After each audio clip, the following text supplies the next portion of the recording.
مگر میں نے کبھی بدھا سے کوئی دعا نہیں مانگی تھی اور میں ہمیشہ گاڈ سے ہی دعائیں مانگتی تھی۔ میں حیران تھی کہ لوگوں نے خدا کو آخر کیوں چھوڑ دیا ہے، مگر میرے لیے یہ اتنی بڑی بات نہیں تھی کہ میں بدھ مت کو چھوڑ کر کسی دوسرے دھرم کو تلاش کرنے لگوں۔ میں اندر سے اپنے دھرم سے مطمئن تھی۔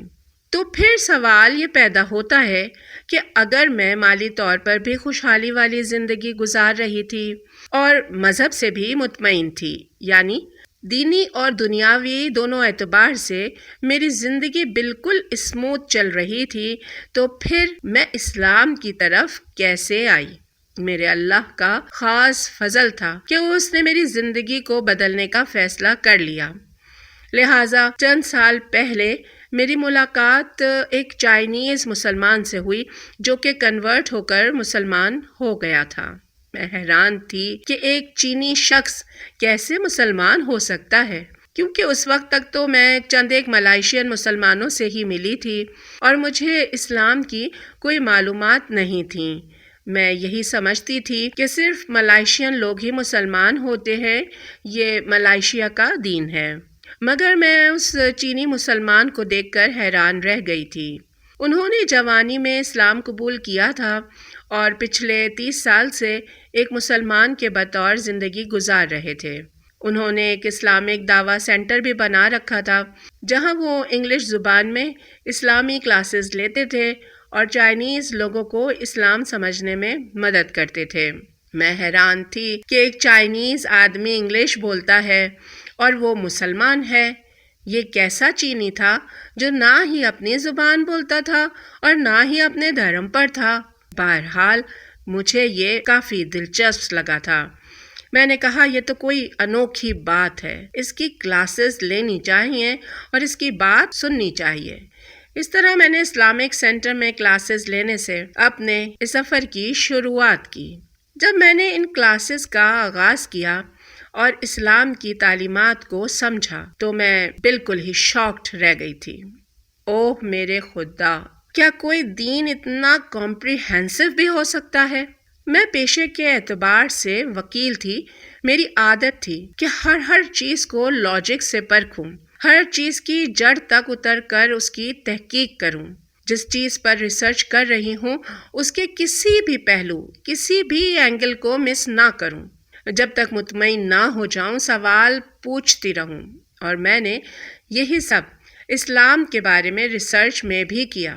الحمدللہ میرے ٹیچر بہت ہی دھیمے مزاج کے اور تحمل والے انسان تھے۔ انہوں نے میرے سوالوں کا کبھی غصہ نہیں کیا۔ میں حیران تھی کہ اسلام کے پاس میرے ہر سوال کا جواب تھا۔ اتنے سوالوں کے اتنے تسلی بخش اور ایسے لاجیکل مدلل جواب تو کسی اور دھرم میں ممکن ہی نہیں تھے۔ میں آپ کو بتا دوں کہ اگر میں کبھی کسی سے سوال پوچھوں اور اس کے جواب سے مطمئن نہ ہوں تو بطور وکیل میں یہی سمجھتی ہوں کہ یہاں معاملہ کوئی گڑبڑ ہے اور کچھ برائی ہے، جس کو چھپانے کے لیے سوال کا گول مول سا جواب دیا جا رہا ہے، یا اگر کوئی سوال سے گھبرائے تو اس کا مطلب ہے کہ اس کے پاس جواب نہیں ہے، اس لیے وہ سوال سے پریشان ہو رہا ہے۔ مگر اسلام سوالوں سے گھبراتا نہیں ہے۔ اسلام آپ کو نہ صرف سوال پوچھنے کی مکمل آزادی دیتا ہے بلکہ سوال پوچھنے اور کھوجنے کی حوصلہ افزائی بھی کرتا ہے۔ کیوں؟ کیونکہ اسلام کے پاس ہر چیز کا مکمل لاجیکل جواب ہے، اس لیے اسے کسی سوال سے کوئی خوف نہیں ہے۔ اور میرے لیے یہی دلیل تھی کہ اسلام ایک سچا اور کھرا دین ہے، کہ اسلام کسی بھی سوال کے مشکوک قسم کے جواب نہیں دیتا بلکہ ہر سوال کے 100% لاجیکل اور مطمئن کر دینے والے جواب دیتا ہے۔ ہر مرتبہ میں نے جب بھی اسلام کے بارے میں کوئی سوال پوچھا تو اس کے جواب نے میرے دل میں یہ یقین پہلے سے زیادہ مضبوط کیا کہ اسلام سچا دین ہے۔ میں جتنے زیادہ سوال پوچھتی، اسلام کی سچائی اتنی ہی زیادہ میرے دل میں اترتی چلی جاتی، اور آہستہ آہستہ وہ مقام بھی آیا جب میں نے کہا کہ میں اسلام کی سچائی سے انکار نہیں کر سکتی۔ میرے پاس اب کوئی چوائس نہیں رہی ہے کہ میں اسلام قبول نہ کروں۔ ہاں، یہ لمحہ ایک دم راتوں رات نہیں آیا، اس میں ایک عرصہ لگا۔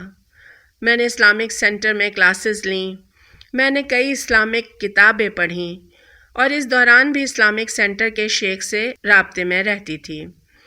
فائنلی میں نے یہی کہا کہ یہ دین 100% سچ ہے، میں چاہے اسے قبول کروں یا نہ کروں، میرے قبول کرنے یا نہ کرنے سے اسے فرق نہیں پڑنے والا، سچ تو سچ ہی رہے گا اور اسے جھٹلایا نہیں جا سکتا۔ ہاں، البتہ اگر میں نے اسے قبول نہ کیا تو مجھے فرق ضرور پڑے گا، اور میں مرنے کے بعد اللہ کو کیا جواب دوں گی کہ میں جانتے بوجھتے بھی اس سے دور کیوں تھی۔ میں نے اسلام قبول کرنے کا فیصلہ کیا اور کلمہ شہادت پڑھ کر اسلام قبول کر لیا۔ الحمدللہ پچھلے 6 سال سے مسلمان ہوں اور میری زندگی کے ہر مسئلے، ہر پریشانی اور ہر معاملے میں اسلام کے پاس مکمل رہنمائی اور مکمل گائیڈ لائن ہے۔ اسلام نے مجھے ہمیشہ ہر معاملے میں مدد کی ہے اور میری زندگی بہت ہی شاندار بنا دی ہے۔ میں تمام غیر مسلم لوگوں سے کہوں گی کہ میری طرح کی غافل زندگی نہ گزاریں، جیسی کہ اسلام قبول کرنے سے پہلے میں گزار رہی تھی، کہ میرے پاس پیسہ، دولت، شہرت سب کچھ ہے تو میں پرواہ کیوں کروں کہ میری زندگی کا مقصد کیا ہے، یا مرنے کے بعد زندگی ہے یا نہیں ہے، جیسا کہ میں نے اپنی تقریر کے شروع میں آپ کو بتایا۔ بلکہ یہ سوچیں کہ موت ایک حقیقت ہے، ایک نہ ایک دن آپ نے مرنا ہے، آپ کو موت آنی ہے، آپ اس دنیا میں ہمیشہ ہمیشہ نہیں رہ سکتے۔ تو اگر موت ایک حقیقت ہے تو پھر زندگی بے مصرف و بے مقصد نہیں ہے۔ یا تو ایسا ہونا کہ زندگی ہمیشہ کے لیے ہو اور کبھی موت ہی نہ ہو، تو پھر آپ سوچیں کہ زندگی ہے تو بس ہے۔ مگر جب یہ عارضی ہے تو پھر یہ بات لازمی ہے کہ کچھ وقت اور مہلت جو ہمیں اس زندگی میں ملا ہے، اس وقت اور مہلت کا کوئی مقصد ہے۔ میں آپ کو مجبور نہیں کر رہی کہ اسلام کو پڑھیں، میں صرف یہ کہہ رہی ہوں کہ اپنی زندگی کے مقصد کو کھوجیں کہ آپ دنیا میں کیوں آئے ہیں۔ اس کے ساتھ ہی مجھے اجازت دیجیے۔ السلام علیکم۔